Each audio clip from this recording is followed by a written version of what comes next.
Assalamualaikum Ibu Widya, selamat sore. Bagaimana kabarnya? Ada yang bisa saya bantu, Bu? Waalaikumsalam Ibu Ida. Alhamdulillah hari ini sehat. Terima kasih Ibu Ida sudah menyediakan waktunya untuk mendengarkan keluh kesah saya yang saya alami selama ini. Baik Bu Widya, apa yang mau Ibu ceritakan? Kayaknya seru sekali ya. Iya Bu, benar-benar serius ini. Sampai-sampai ini saya pikirkan sudah lama ini masalah saya. Begini Ibu Ida, akhir-akhir ini saya mengalami suatu masalah dengan peserta didik saya di kelas. Kalau saya perhatikan makin hari antusias belajar mereka itu sepertinya semakin berkurang. Bahkan ketika saya memberikan soal yang mengerjakan itu Bu hanya sekitar 50-60% lah dari jumlah peserta didik saya yang ada di dalam kelas. Jadi, menurut Ibu, apa yang Ibu harapkan dari obrolan kita hari ini? Dari obrolan kita ini Bu Ida, saya sangat berharap mendapatkan solusi atas masalah yang sedang saya hadapi ini. Di mana masalahnya adalah kurangnya antusias peserta didik saya di dalam kelas ketika saya memberikan materi pada saat proses pembelajaran berlangsung. Seperti itu sih Bu masalahnya, tapi saya anggap ini adalah suatu masalah yang cukup berat bagi saya sebagai seorang pendidik. Menurut Ibu Widya, hal apa saja yang membuat murid-murid Ibu itu kurang antusias dalam pembelajaran bersama Ibu? Kalau saya ingat-ingat sih Bu, dari yang lalu sepertinya penyebabnya ini ada di diri saya ya Bu. Kalau saya mengingat yang lalu, bagaimana saya memberikan pembelajaran ke murid saya, sepertinya pembelajaran yang saya berikan itu adalah pembelajaran yang membosankan, terlalu monoton. Saya menyadari saya terlalu banyak bicara di depan peserta didik saya, sehingga mereka merasa bosan. Kemudian yang selanjutnya adalah saya ini kurang memberikan umpan balik kepada peserta didik saya, sehingga mereka terbatas dalam memberikan pendapat mereka. Itulah mungkin yang menyebabkan peserta didik saya kurang aktif dan akhirnya merasa bosan mendengarkan saya hanya bercerita dan terlalu banyak berceramah di depan mereka. Sepertinya seperti itu Bu, setelah saya ingat-ingat itu yang membuat peserta didik saya itu sehingga bosan Bu. Oh, begitu. Iya Bu. Kira-kira apa saja yang dapat membuat murid Ibu antusias dalam belajar? Kira-kira Menurut saya, murid saya itu pastinya menginginkan suatu pembelajaran yang asik, tidak monoton, dan tidak membosankan. Sepertinya saya ini harus menciptakanlah Bu suasana pembelajaran yang asik buat mereka. Wah, saya sependapat dengan Ibu. Lalu, menurut pendapat Ibu, apa saja yang bisa membuat murid-murid asik dan tidak bosan dalam pembelajaran? Kalau menurut saya Bu, sepertinya saya ini harus memberikan pembelajaran yang berpusat pada mereka, pada peserta didik. Kemudian harus melibatkan peserta didik saya di dalam kelas itu secara aktif. Dalam artian bukan hanya saya yang aktif, agar pembelajarannya asyik, Bu. Kemudian pada saat proses pembelajaran itu saya harus menyelipkan ice breaking ataukah game supaya pembelajaran lebih menarik. Sepertinya seperti itu, Bu, yang akan saya lakukan. Lalu, mengenai tugas-tugas yang Ibu berikan kepada murid, apa penyebabnya sehingga murid-murid kurang antusias dalam pengumpulan tugas? Kemungkinan sih, Bu, karena tugas yang saya berikan itu mungkin terlalu banyak, berisi pertanyaan, kemudian pertanyaan itu tanpa didukung oleh sumber belajar yang beragam, yang mengasihkan. Sepertinya itu kendalanya sehingga murid saya hanya sekitar 50% lah, Bu, atau 60% yang mengerjakan tugas ketika saya memberikan tugas. Kalau boleh tahu, Ibu menggunakan sumber belajar apa saja di kelas? Saya bisa menggunakan buku teks yang ada di perpustakaan, Bu. Karena di perpustakaan itu disediakan berbagai macam buku referensi. Ya, jadi ini merupakan tugas dari seorang guru untuk menggunakan referensi tersebut sebaik mungkin. Adakah sumber belajar selain buku teks? Kalau saya pikir sih, Bu, banyak sumber belajar yang menarik yang bisa saya gunakan pada proses pembelajaran saya, seperti video, YouTube, ataupun TikTok. Saya kira ini adalah sumber belajar yang menarik bagi peserta didik saya. Nah, betul sekali Bu Widya.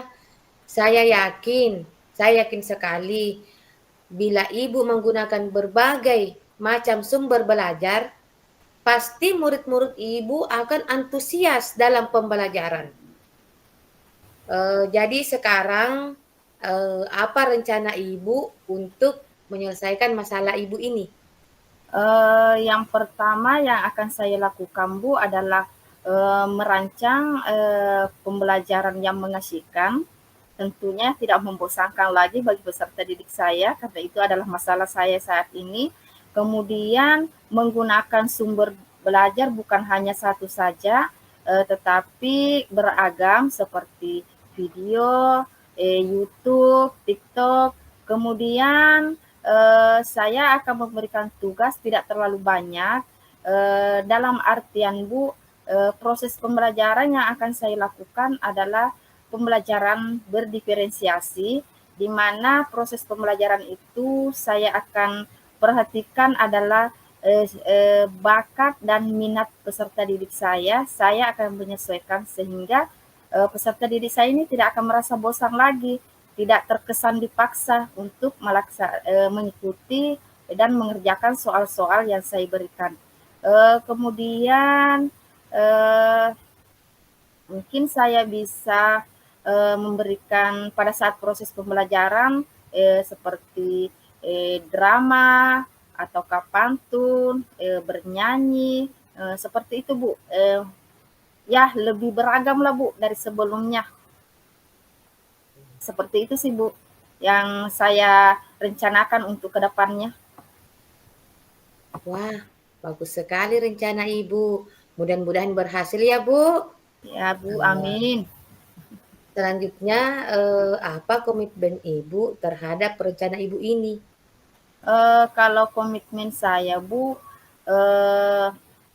yaitu membuat rencana pembelajaran yang mengasihkan, kemudian eksplorasi materi ke murid-murid itu beragam, sesuai dengan Merdeka Belajar, kemudian pembelajarannya berdiferensiasi, di mana pembelajaran itu disesuaikan dengan bakat dan minat peserta didik saya, tidak ada unsur paksaan karena mereka bekerja sesuai dengan bakat dan minatnya. Saya pikir sih Bu, kalau ini saya lakukan, saya yakin bahwa pembelajaran yang akan saya berikan itu tidak akan membuat peserta didik menjadi bosan di dalam kelas. Mungkin dengan cara ini peserta didik saya akan lebih semangat lagi Bu. Seperti itu sih Bu, komitmen saya ke depannya. Wah, bagus sekali, Bu. Kira-kira kapan Ibu memulai perubahan ini? Uh, Perubahan di mana Ibu akan memperbaiki cara pembelajaran Ibu, metode pembelajaran Ibu. Kira-kira kapan ya, Bu? Insya Allah besok Bu, saya akan mulai bekerja setelah mendapatkan solusi dari Ibu. Insya Allah besok saya akan mulai Bu. Wah, bagus sekali, Bu. Saya mendukung. Ya Bu. Mudah-mudahan semua berjalan lancar sesuai dengan apa yang kita harapkan. Terima kasih Ibu Ida atas waktunya untuk mengcoaching saya pada sore hari ini. Akhirnya saya mendapatkan solusi dari permasalahan yang saya dapatkan, yang saya alami selama ini. Insya Allah Bu, untuk kedepannya pembelajaran saya akan lebih menarik lagi, lebih beragam lagi, tidak monoton, agar peserta didik saya lebih asyik dan nyaman pada saat menerima materi dari saya. Mudah-mudahan kita semua adalah guru-guru yang dirindukan oleh murid-murid kita. Ya Bu, amin. Amin. Sama-sama, Bu. Terima kasih Bu Ida, terima kasih. Iya, sama-sama.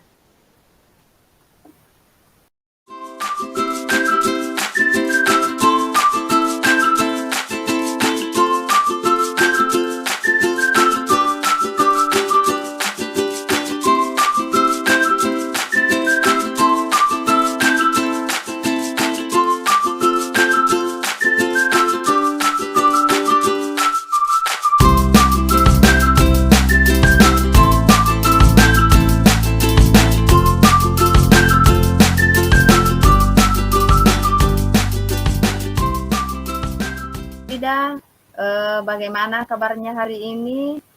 Kayaknya Ibu Ida ini lagi ada perlunya karena sampai sampai tadi malam saya lihat ada pesan Ibu masuk di handphone saya. Waalaikumsalam, Widya. Selamat sore kembali. Ya, Bu. Alhamdulillah hari ini sehat. Maaf ya, Bu. Saya mengganggu sebentar, meminta waktu Ibu untuk mendengarkan keresahan saya dalam beberapa hari ini. Oke, baiklah Ibu Ida. Ngomong-ngomong, apa sih yang Ibu ingin bicarakan dengan saya? Kelihatannya ini sangat serius. Iya, Bu. Akhir-akhir ini saya sedang merasa kebingungan dan saya ingin mendapat solusi dari Ibu. Mungkin Ibu bisa bantu. Baiklah. Eh, jadi menurut Ibu Ida ini, apa sih yang Ibu harapkan dari pertemuan kita hari ini? Ya, saya berharap melalui percakapan kita, saya mendapatkan solusi dari permasalahan yang saya alami, Bu. Oke. Eh, Coba Ibu Ida ceritakan, kira-kira apa yang membuat Ibu Ida selama ini membuat Ibu merasa resah? Boleh diceritakan Ibu? Begini, Bu, saya merasa akhir-akhir ini saya itu selalu kewalahan mengatur waktu saya dengan baik. Alhasil, ada beberapa pekerjaan itu yang seharusnya terselesaikan dalam waktu dekat ini, tapi kenyataannya pekerjaan itu tersebut tidak terselesaikan, Bu. Oh iya iya. Oh, begitu. Kira-kira apa yang membuat Ibu Ida ini sehingga tidak bisa mengatur waktunya dengan baik, Bu? Mungkin Ibu bisa bercerita? Menurut saya, menurut saya, Bu, mungkin saya selalu menunda-nunda waktu ya. Oh, ya ya. Eee, Kalau begitu saya sependapat dengan Ibu. Lalu menurut, Ibu Ida, dengan menunda-nunda waktu itu, apakah, dapat menghasilkan suatu pekerjaan yang maksimal sesuai dengan yang diharapkan? Saya menyadari, Bu, dengan menunda-nunda pekerjaan, itu kayaknya akan tetap menambah permasalahan dan hasilnya pun tidak maksimal. Ya. Jadi sekarang, apa sih rencana Ibu untuk menyelesaikan masalah yang sedang Ibu Ida hadapi ini? Kira-kira apa rencananya Ibu? Nah, itu yang masih membuat saya bingung, Bu. Bagaimana saya agar dapat menerapkan disiplin waktu dengan baik agar pekerjaan saya itu dapat terselesaikan dengan tepat waktu. Kalau begitu, kalau menurut Ibu Ida, kekuatan apa yang Ibu miliki, untuk, mengatasi permasalahan yang sedang Ibu hadapi ini? Saya terbiasa bangun pagi, jadi mungkin dengan saya bangun pagi bangun lebih awal lagi, dan saya juga akan mengurangi aktivitas saya yang saya anggap itu kurang penting ya, dan pekerjaan atau tugas-tugas yang waktunya singkat, kayaknya itu saya akan kerjakan terlebih dahulu. Oke, bagus sekali rencananya Ibu, mudah-mudahan berhasil. Baiklah Ibu Ida, eee, apa apa sih komitmen Ibu terhadap rencana Ibu ini untuk mengatasi, permasalahan yang sedang Ibu hadapi? Saya berkomitmen untuk tetap disiplin waktu dengan baik dan tidak lagi menunda-nunda pekerjaan atau tugas-tugas saya. Dan saya juga akan mendahulukan tugas atau pekerjaan yang jadwalnya singkat, itu saya dahulukan agar Oke, saya tidak kewalahan jika ada tambahan tugas di lain waktu secara tiba-tiba. iya. Wah, bagus sekali Ibu Ida. Kira-kira kapan Ibu Ida akan, melaksanakan atau komitmen Ibu ini? Ya, kira-kira mungkin besok ya, saya sudah mulai mengubah dan memperbaiki dan mengatur waktu saya dengan baik ya, Bu. Saya sangat mendukung, semua, semoga apa yang Ibu rencanakan, berjalan dengan baik dan lancar ya, Bu. Terima kasih Bu Widya atas waktunya telah mendengar keluh kesah saya. Sekarang saya merasa lebih lega dan semoga kita dapat menjadi guru-guru yang teladan dan tetap konsisten dengan waktu. Makasih Bu. Sama-sama.